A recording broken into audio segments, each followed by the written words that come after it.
What's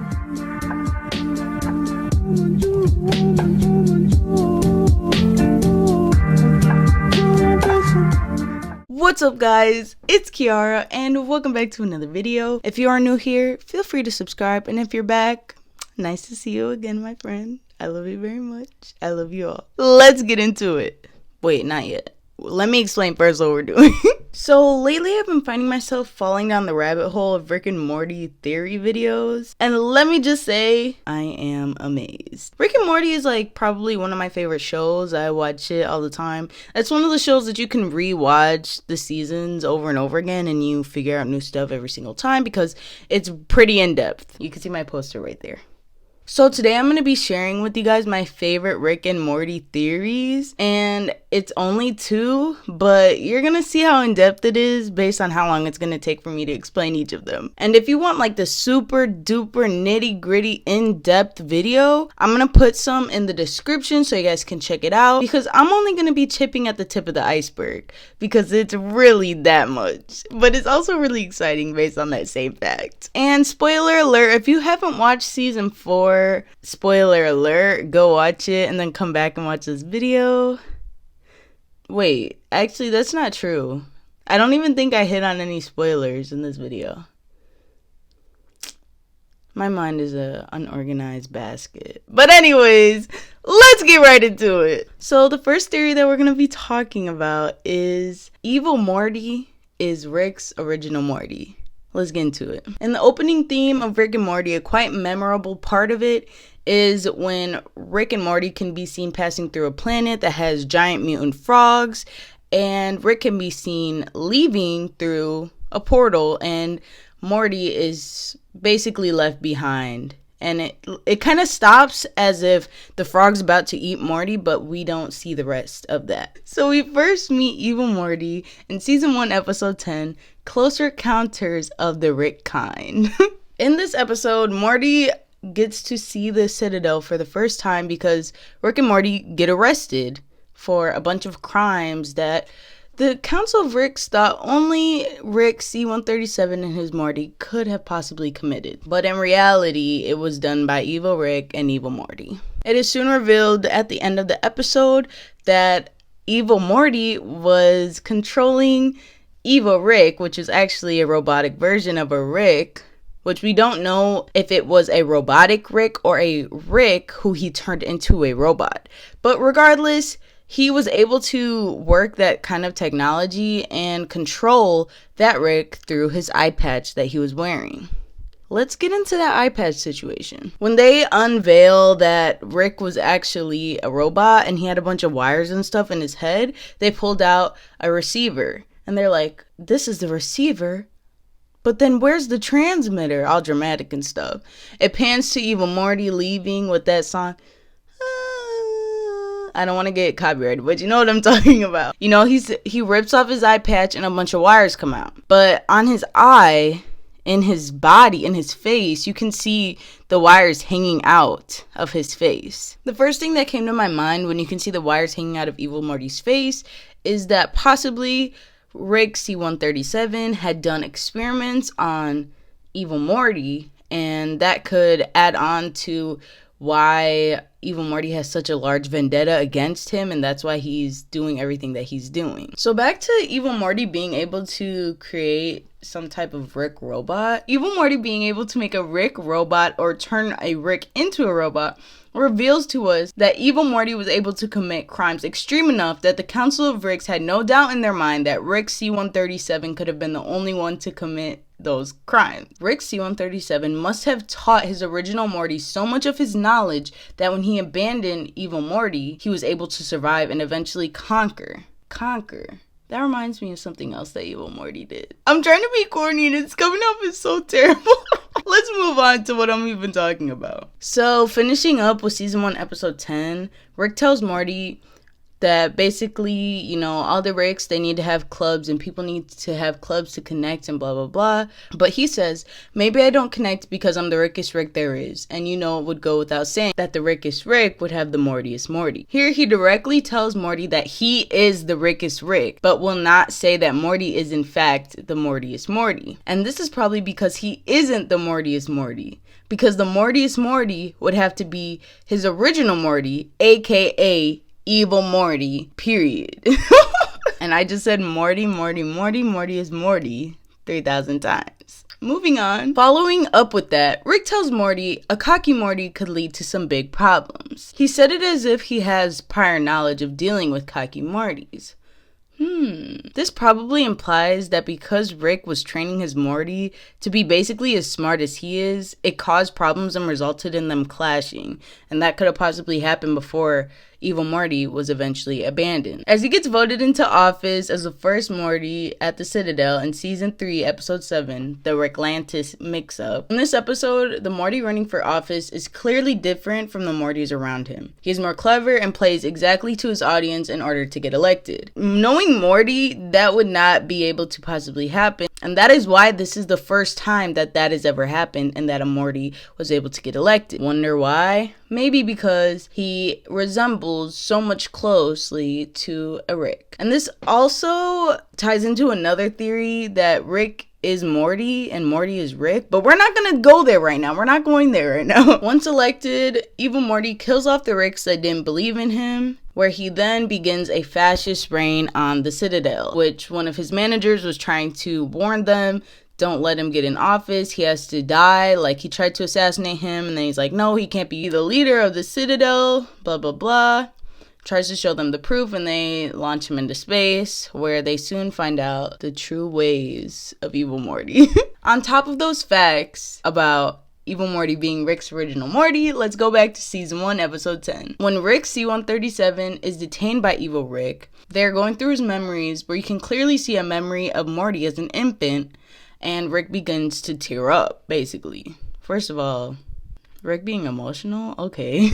This goes completely against the storyline of the show, as the show description reads, after having been missing for nearly 20 years, Rick Sanchez suddenly arrives at daughter Beth's doorstep to move in with her and her family. So if Rick has been out of his daughter's life for 20 years, there's no way that he could have possibly seen Morty or Summer as babies. This brings in the thought that maybe Rick secretly came to visit the kids before leaving again, which could be explained because Rick is seen holding baby Morty by the front door of the Smith's house. Like, on the inside of the front door, we all know what it looks like. The rug, the door, the flooring, we can all recognize it. And that's what is exactly in that clip.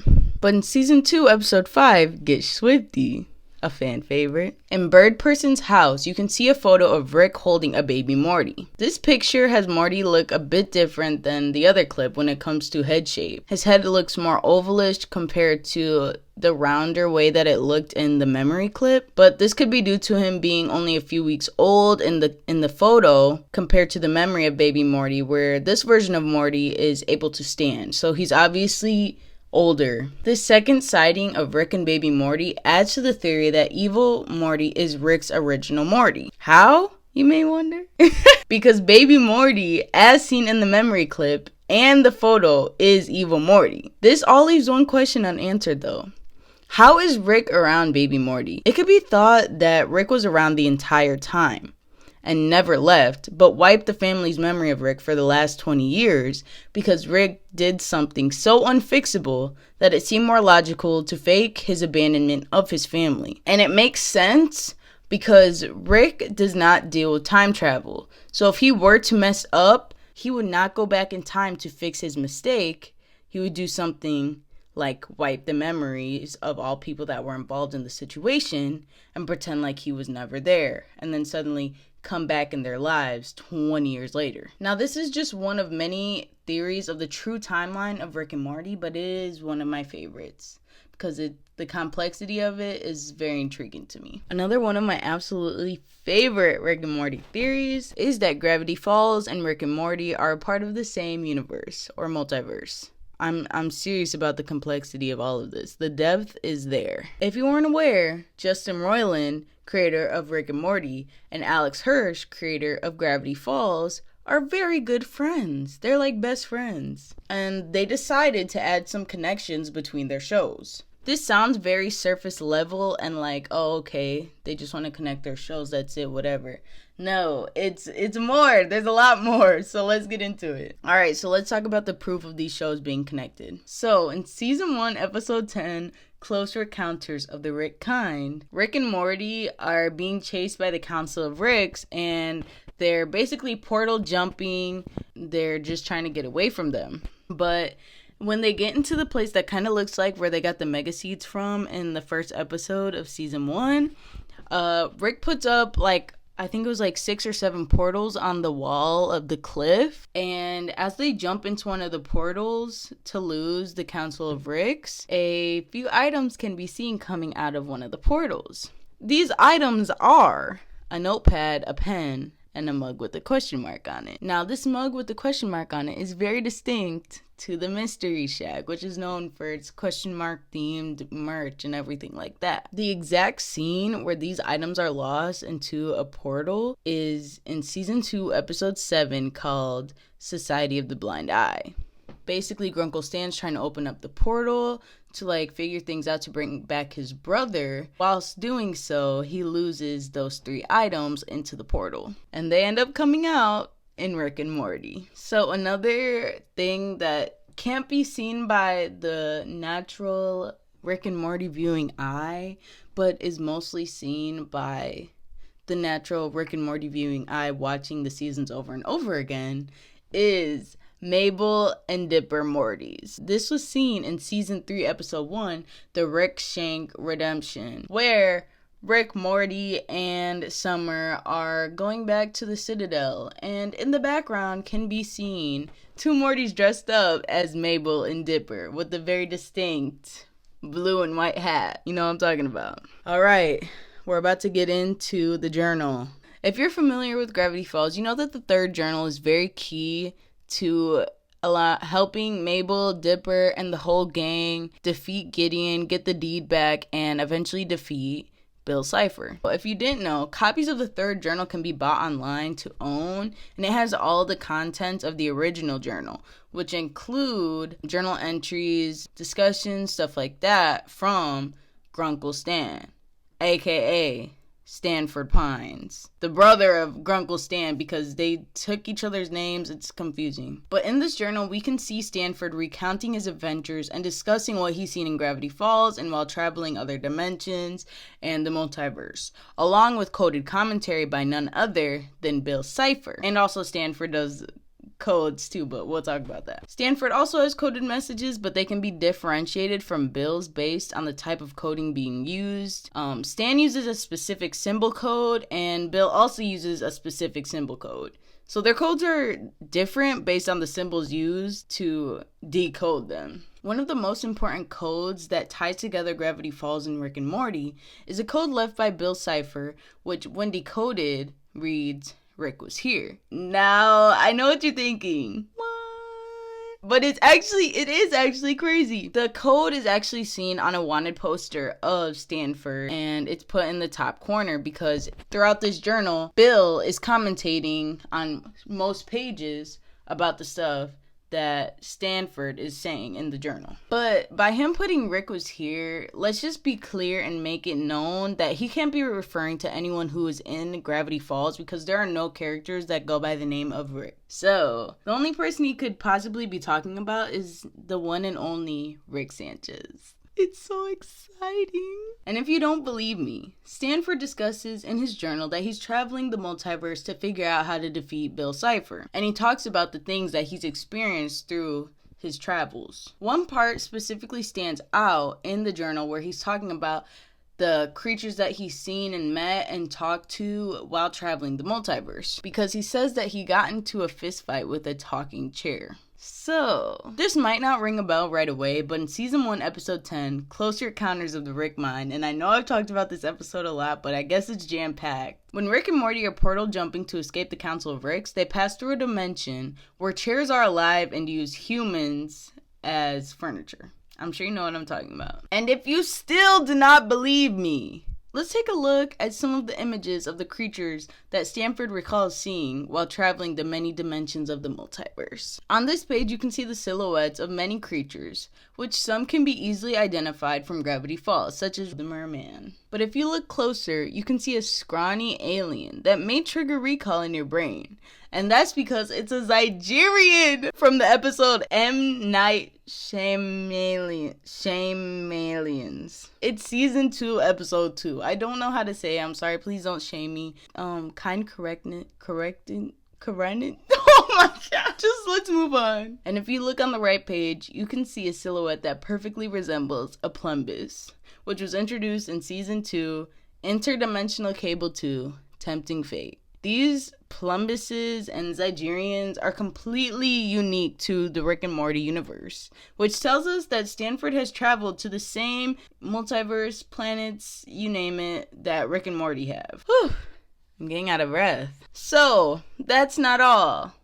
There's one more. I'm sure that there's more than one more, but this is me. This is my recount. So if there's more, let's talk about it in the comments. Comment below whatever I missed, because I love to discuss this and I want to talk with you guys about it. So let's point out some Bill Cipher sightings in Rick and Morty. First up, we have season 2, episode 7, Big Trouble in Little Sanchez, and season 4, episode 10, Star Mort, Rickturn of the Jerri. Now, in these sightings, Bill Cipher is just like in the background, but it's there. It's very distinctly there, and it's very distinctly Bill Cipher. And if you know anything about Bill Cipher, you know he is all in powerful. You know how he describes himself, but that's because he is. So if there is a crossover episode, they don't really have a chance. So if all of this is true and Rick and Morty and Gravity Falls are connected, this could possibly mean a crossover episode? I don't know, because considering the differences in audience and ratings,